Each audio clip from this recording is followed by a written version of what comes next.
Kinabukasan, sabik si Frost na malaman kung ano na ang status ng video. Iminungkahi ni Jinho na siya mismo ang magsuri ng mga istatistika. Pero sinabi ni Frost na susuriin niya ang analytics. Tinanong siya ni Jinho tungkol sa kanyang inaasahan. At inihayag ni Frost na umaasa siya na ang video ay magiging number 1 sa global chart. Nagkomento si Jinho na mukhang labis na umaasa si Frost, at binanggit na may kasalukuyang 2.7 milyong active player dito sa Frontier.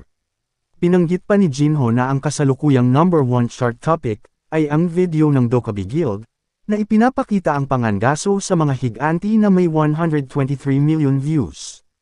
Ang paghahayag na ito ay nagpagulat kay Frost. Biglang ipinadala ni Skaya ang kanyang community ID kay Jinho.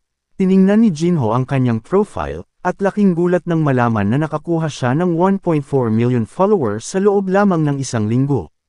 Ikinumpara ni Frost ang 7,000 followers ni Jinho sa napakalaking followers ni Skaya.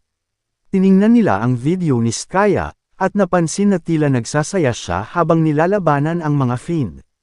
Iniisip nila na ang dahilan sa likod ng tagumpay ni Skaya ay ang kanyang karisma at hitsura.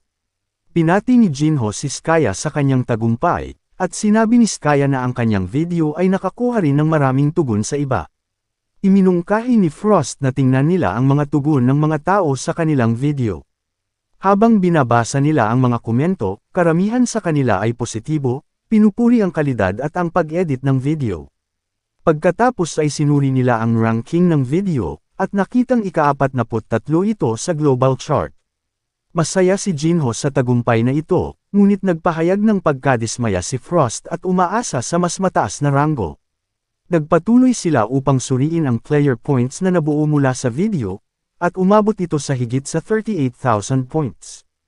Tiniyak sa kanya ni Jinho na magge-generate ito ng higit pang mga puntos, at pinuri si Frost sa paggawa ng mahusay na trabaho. Napanood ng Dokkaebi Guild Master ang video at pinuri ang husay ni Jinho. Ipinaalam sa kanya ng kanyang assistant na pagkatapos ng Big Six meeting, nagsagawa sila ng background check kay Jinho. Inutusan ng Guildmaster ang kanyang assistant na dalhin ang lahat ng impormasyong nakalap nila. Ipinahayag ng assistant ang kanilang hinala tungkol sa background ni Jinho, binanggit na siya ay lumaki sa isang orphanage, pumasok sa paaralan ng normal, at pagkatapos ay naging isang player. Nag-alinlangan ng Dokkaebi Guildmaster na ang isang taong tulad niya na may ordinaryong background ay nagkaroon bigla ng mga pambihirang kakayahan, at ang Guildmaster ay naghinala na ang Player Association ay maaaring gumawa lamang ng kanyang kwento. Nagtanong ang Guildmaster kung kailan nagpunta si Yuna para scout si Jinho. Ipinaalam sa kanya ng kanyang secretary assistant na tinanggihan ni Jinho ang alok, at mas piniling maging malaya kaysa magtrabaho sa loob ng isang guild. Bukod pa rito, binanggit ng secretary na napanatili ni Yuna at Jinho ang kanilang magandang relasyon. Inutusan ng Guildmaster ang kanyang assistant na sabihin kay Yuna, na imbitahan si Jinho sa susunod na ekspedisyon sa dungeon. Sa training room, pagod na pagod si Jinho pagkatapos ng training. Dumating si Frost at nagtanong kay Jinho tungkol sa nangyari. Ipinaliwanag ni Jinho na maaari na niyang kontrolin ang overclock sa loob ng 40 minuto, ngunit pagkatapos ng oras na iyon, nawalan siya ng kontrol. Nagtanong si Frost kung hindi pa ba siya kontento sa progress na iyon. Sinabi sa kanya ni Jinho na hihigitin niya ang kanyang mga limitasyon sa abot ng kanyang makakaya. Biglang lumitaw si Skaya, at natakot si Frost. Nagdala si Skaya ng isang fiend kay Jinho para mabasa niya ang memorya nito, na sinasabi na ito ay malakas. Pagkatapos suriin ang memorya ng fiend, sinabi sa kanya ni Jinho na ito ay isang ipis lamang, isang level 120 na manlalaro. Nagtanong si Skaya kung paano nagkaroon ng napakaraming manlalaro na may matataas na antas. Ipinaliwanag ni Jinho na mas marami silang oras para mag-level up sa panahon ngayon. Pagkatapos ay nagtanong si Skaya tungkol sa kanyang pagsasanay. Sinabi ni Jinho sa kanya na malapit na niyang magamit ang 50% ng kanyang mana bilang coolant. Pinuri ni Skaya ang progress niya sa loob lamang ng 2 linggo, pagkatapos ay binanggit ni Skaya si Frost, na nagtatanong kung bakit hindi niya ito nakikita sa tuwing bumibisita siya. Habang papaalis na sila, lumapit sa kanila ang isang messenger mula sa pamilya ng Gilan, at sinabi kay Jinho na gusto silang makita sa Gilan Mansion ng City Lord. Pinati ni Jinho ang pamilya, kasama ang anak ng City Lord na si Simus, at tinanong tungkol sa kanyang kalusugan. Ipinahayag ni Simus ang kanyang pasasalamat sa pagliligtas sa kanyang buhay. Pinanggit ng commander na gusto nilang gantimpalaan si Jinho ngunit ayaw nilang abalahin siya, kung isa sa alang-alang na hindi pa naman siya umaalis sa kanyang tinutuluyan ng ilang araw dahil sa pagsasanay. Inalok ng City Lord si Jinho na gamitin ang kanilang personal training hall. At binigyan niya si Jinho ng reward para sa pagtapos sa Cobalt Hunt. Namangha si Jinho nang makita ang isang elixir na tinatawag na Snow Granite, na napakabihirang mahanap na item. Tinanong ni Jinho ang City Lord kung okay lang ba talaga na kunin niya ito. Ipinaliwanag nila na dahil sa kay Jinho, nabawasan ang krimen, at pinagaling din niya ang anak ng City Lord. Nagpasalamat si Jinho sa kanila at tinanggap ang gantimpala. Sa bulwagan ng pagsasanay, matapos gamitin ang Snow Granite, tumaas ng 10 ang lahat ng stats ni Jinho. Naramdaman niya sa kanyang sarili, na nakontrol na niya ang overclock ng mas matagal kaysa sa dati. Sinuot niya ang bagong sinturon na ibinigay ni Noe na kayang mag-transform sa full body armor. Inactivate ni Jinho ang belt, na ipinapakita na ito ay blue and white armor, at ginamit ang 60% ng kanyang mana bilang coolant. Mabilis niyang na-strike ang mga nakaharang na kahoy at pinuntirya ang kandila. Nagawa niyang maabot sa 67% ang kanyang coolant nang hindi siya nawawalan ng kontrol. Sabik na mag-level up si Jinho dahil angat ang kanyang mga penalty kinabukasan. Samantala, isang fiend na nakaupo sa bangin ang nagsabi sa kanyang mga kasama na pumasok si Jinho sa hunting ground.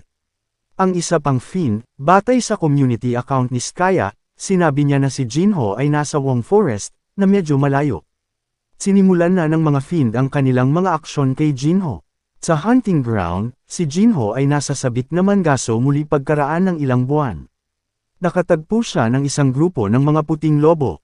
Sa umpisa ay umatake ng hindi gumagamit ng booster o overclock si Jinho, at napagtanto niya na ang kanilang mga pag-atake ay mahina, hindi tulad ng dati. Hinawakan ni Jinho ang isang buntot at itinapon ito, at humarap sa isa pang umaataking puting lobo at binigyan ng isang malakas na suntok. Habang mas maraming puting lobo ang lumilitaw, inilabas ni Jinho ang kanyang sandata upang lipulin sila. Sa kagubatan, isang matandang lalaki ang makikitang nagpuputol ng kahoy, at inutusan ng isang fiend ang kanyang kasama na patayin ang matanda upang maging bitag para kay Jinho. Sinabi ni Jinho kay Frost na mas malakas ang pakiramdam niya kaysa sa dati. Iminungkahi ni Frost na maghanap ng isang fiend upang mas masubukan ang kanyang mga kakayahan. Pinanggit ni Frost na maaaring mayroong isang fiend sa isang kalapit na cabin. Sa kanilang pagsisiyasat, napansin nila ang isang bitag na tila ginawa ng mga mersenaryo o mga hunter, para sa mga fiend. Pagkatapos ay napansin ni Frost ang dugo at nakita ang isang katawan. Nagpasya si Jinho na basahin ang mga alaala nito.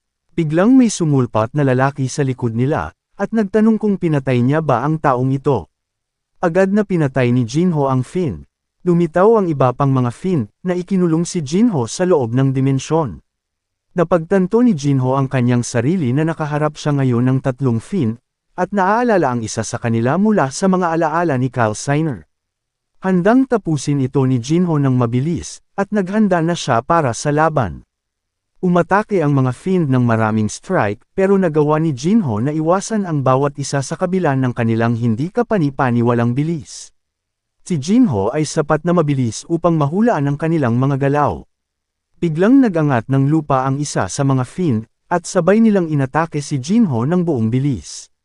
Gayunpaman, nilapit ni Jinho ang distansya at mabilis na pinatay ang isa sa mga fiend. Galit na galit, ang mga natitirang fiend ay nag-isip ng ibang diskarte, at pinlano ang long-range na pag-atake. Gumawa sila ng maraming arrow, at naglunsad ng pag-atake kay Jinho.